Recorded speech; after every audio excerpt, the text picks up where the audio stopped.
Hello, welcome to the zero point 0.5 features developer diary. 0.5 is already live, and I forgot to do one of these while we sort of rushed the build out, so I didn't get a chance. But these seem popular, so I figured I would put one together. So first things first, there's going to be a lot of spoilers, so I would strongly recommend not playing this unless you have already played the zero point 0.5 build and just want some more insight into what we've done. Uh, yeah, so that being said, firstly, if you look at this wonderful bar thing, we changed that from the last build. A lot of people didn't realize that you could look in there. That's what the colored bars signify, because we just had a sort of a gray, silverish color, because that's sort of how we envisioned the metal. But it turns out that that I guess maybe people think gray is not color, although in our game gray counts as color because everything else is black or white, but I'm not really sure that's a worthwhile distinction if people don't think that they can interact with it. Another thing is we did a bunch of new closer looks, so now they're actually more unique. And this particular one is new. The bed is different, and the main reason we changed it is because this is the starting cell, so you come out of it, and if you look back in, we want it to match. So like the other ones, some of them, like that one, has sort of a different style bed, which is what used to happen when you looked back on the one. And interestingly, since we do everything in 2D, it's actually really hard to get people to agree on what sort of matches from like another perspective. So we had to go back and forth a lot, and I argued with Joe and Adam about what the bed would look like from a different viewpoint. And some scenes we rough out in 3D, like the basic layout of this room, like with the bars and everything, we roughed out in 3D while Joe just mocked something up, just because it's so hard to, get everyone on the same page as to what something would look like in 3 space before we draw that. So we actually have 3D mock-ups of, some things here and there. So anyway, lots of spoilers. Something else I want to talk about is let me walk through this door here. I don't know how helpful it will be. But so we have what I call an input remapper. So now my character's walking that way. And so what I did was I only held right. And so I held right, and see here, I'm only going to hold up. Well, a little straighten it up. And so I'm holding up, but I'm moving left. And so the idea is that in order to connect your motion between the camera cuts, we keep the input controls the same. So you're moving this way, and then now you're moving that way, and then after a certain period of time it just says, okay, whatever, we'll just go back to normal controls. And of course it smoothly interpolates. Now, I talked to Adrian from Game Oven at one of the mix events at E3, and he thought that maybe we should keep the input remapping for like a longer period of time, or forever, or until the player moves the analog stick. And I've been playing a lot of Fatal Frame 3 lately. It's a really long game, too long for my liking, but they do that where basically the controls are remapped until you move the stick like a certain amount. And actually, with the numbers I had in the 0.5 build, I think I went a little too far. It was like a second before it would kick over to the controls, but at least for me, the problem is that if you, Fatal Frame 3 has illustrated a lot of problems with keeping them completely the same. at least in my mind, because, you know, sometimes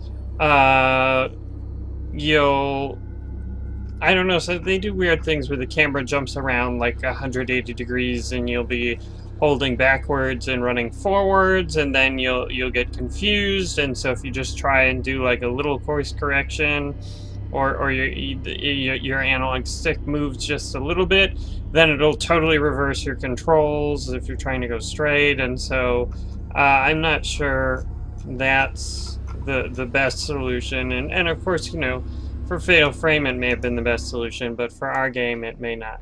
I don't think it is. So, like, here's an example where I'm holding up, and then, you know, basically, after a certain point, it flips me around again, and you know, up stops moving me up. So, I think this might actually be a little bit different numbers.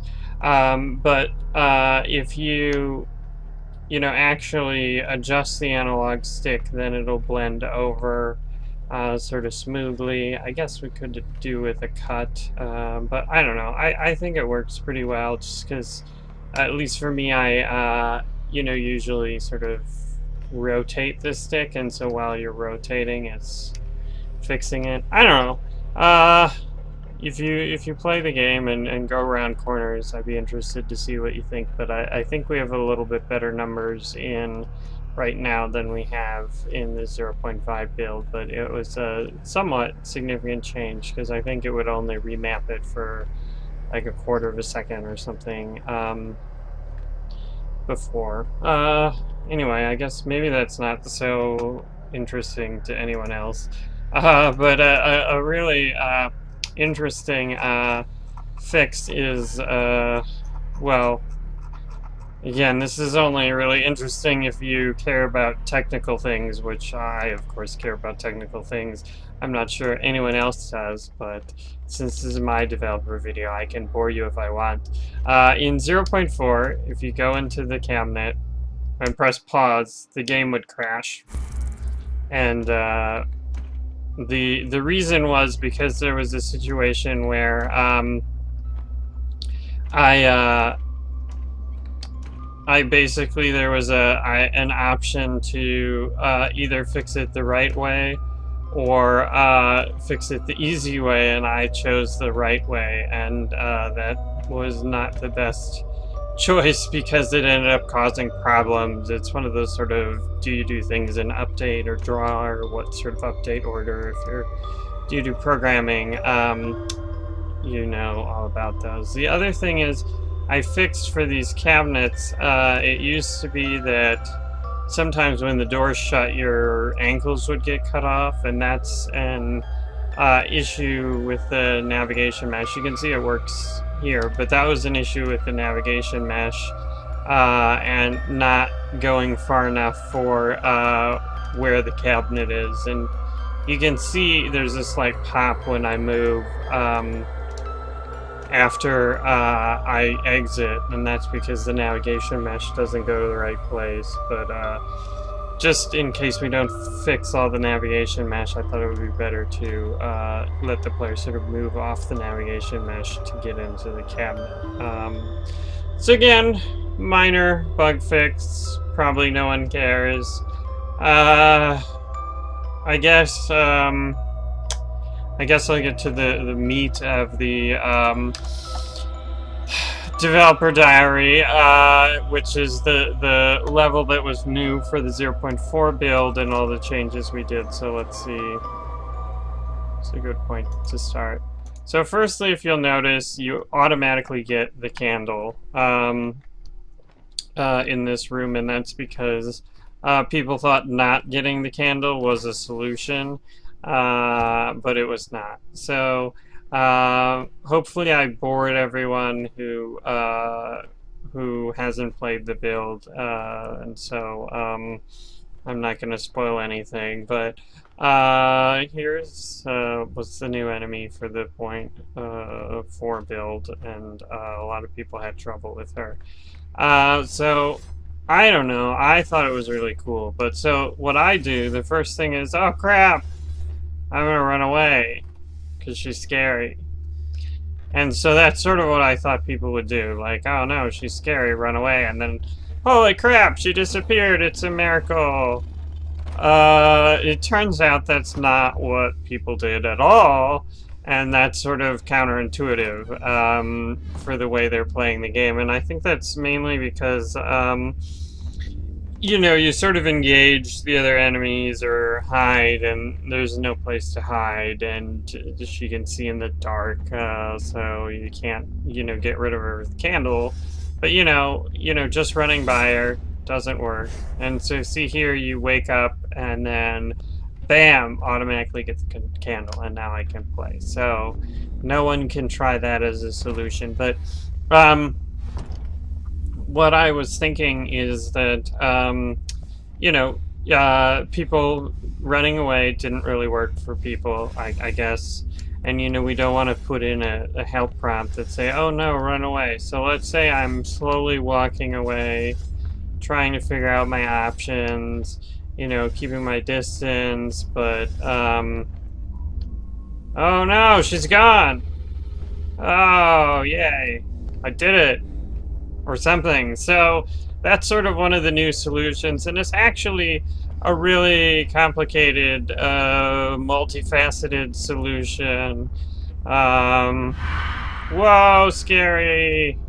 Yeah, I already know where everything is, so it's hard to startle me. So that's actually, let me just skip to the next one. It's actually, there's a bunch of different triggers for when she goes away. So, like, if it's hard to actually get all of them, but I tried to think of every case. So, I mean, normally, I think most people would keep a significant distance to the point where she just goes away on her own. But, like, if she's too close, I didn't want her to totally just disappear. And it's really tough to keep her in that right distance, but it is possible to keep her in the right distance. I think I died so many times that she just plain disappeared. I forget what points those trigger. Well, this one is, this is the one where 2 show up. But I'll see if I can, I don't think 2 show up if, well, it's tough to balance, get her to follow you and not kill her. But basically, if you... I forget exactly. I think there's a couple different conditions. If she's off camera and 7.5 seconds elapse, then she disappears.